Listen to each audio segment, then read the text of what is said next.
Je lis du livre de Luc, chapitre 2, les versets 43 à 45, ce qui suit. Puis, quand les jours furent écoulés et qu'ils s'en retournèrent, l'enfant Jésus resta à Jérusalem. Joseph et sa mère ne s'en aperçurent pas, croyant qu'il était avec leurs compagnons de voyage.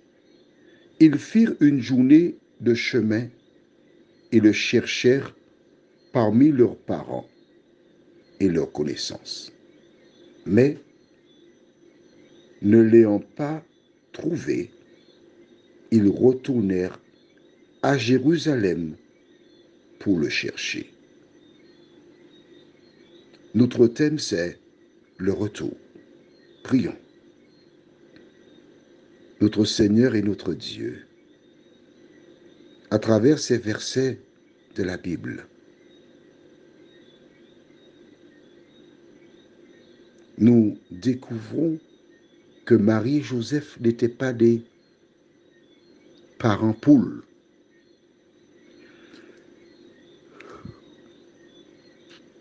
Comment comprendre que Jésus disparaisse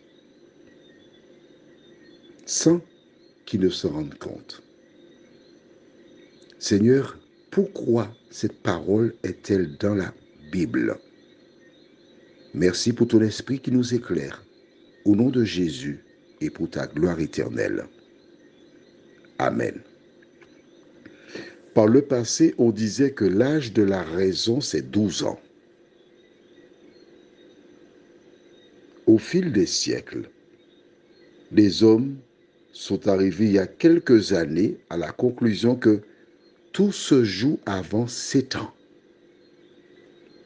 Aujourd'hui, on démontrera que les enfants raisonnent bien à l'âge de 5 ans. Et on reste émerveillé devant les propos de certains enfants. Rappelle-toi, la Bible déclare « Instruis l'enfant selon la voie qu'il doit suivre, et quand il sera vieux, il ne s'en détournera pas. » Proverbe 22, verset 6. Et c'est cela, l'éducation, que Marie et Joseph ont donnée à Jésus. C'est pourquoi, la Pâque étant achevée, ils préparent leur bagage. Jésus était avec eux. Ils mirent sur l'animal parce qu'ils voyageaient en famille, en groupe. On peut imaginer que Élisabeth et Zacharie, les parents de Jean-Baptiste, qui sont apparentés à Marie, étaient dans le groupe et ils partirent en direction de leur domicile. En chemin, ils échangent sur la Pâque, le service. C'était bien. Oh, j'ai aimé. C'était mieux que l'année dernière. Etc., etc. Ils ne cherchent pas à savoir où se trouve Jésus. Mais non, ils ont instruit Jésus selon la parole.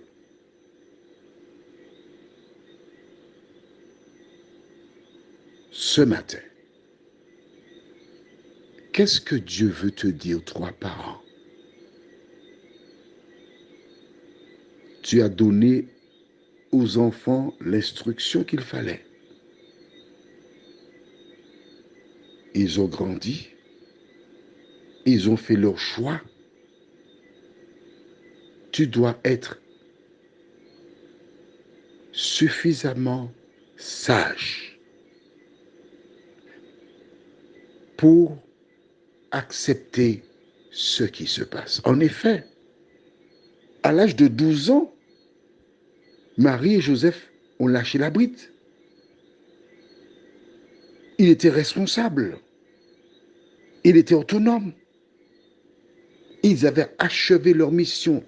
Quand Jésus s'adresse aux disciples plus tard, il leur dit, regardez les oiseaux du ciel, regardez les lys des champs. Il invite ses auditeurs à regarder autour d'eux la nature, car à travers la nature, il nous parle. Prenons l'exemple d'une chienne. Elle met au monde ses petits et personne ne peut toucher au chaud quand ils sont nés. Il y a parfois des exceptions en fonction de... Mais en principe, les poules, les chiens, niet. Et à un moment, quand ces animaux sont en âge, ce sont eux seuls qui savent. On peut venir prendre le chiot, partir avec.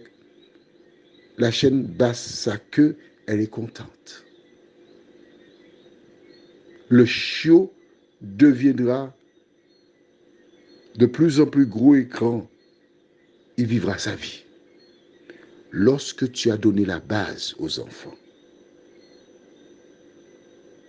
le reste appartient à Dieu. Tu ne dois pas t'inquiéter s'ils ne t'appellent pas, s'ils ne viennent pas te voir, s'ils te snobent. Non, ça c'est le problème de Dieu. Maintenant, si tu n'as pas donné la base, tu étais jeune, tu étais dans le monde, tu prenais ton pied, tu étais frivole. Et maintenant, tu réalises tes erreurs. Tout ce que tu as à faire, c'est appliquer Proverbe 28, verset 13 qui déclare « Celui qui cache ses transgressions ne prospère point, mais celui qui les avoue obtient miséricorde. » Tout ce que tu as à faire, c'est de dire « Seigneur, je reconnais que j'ai été loin de toi. Je reconnais que je ne savais pas ce que je sais aujourd'hui. Je n'ai pas d'excuse parce que la Bible était là.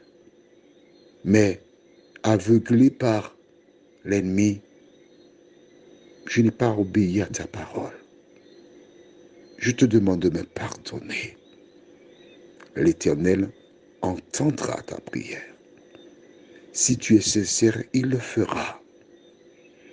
Et ensuite, tu lui demanderas d'agir selon son plan pour l'enfant.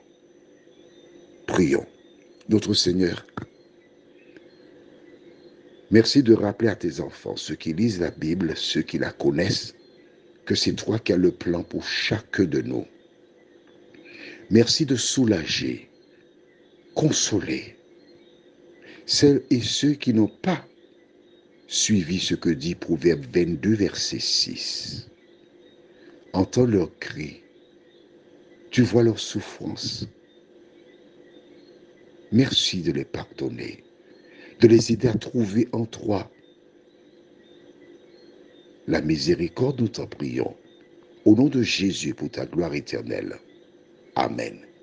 Je te souhaite une bonne journée sous le regard de Dieu.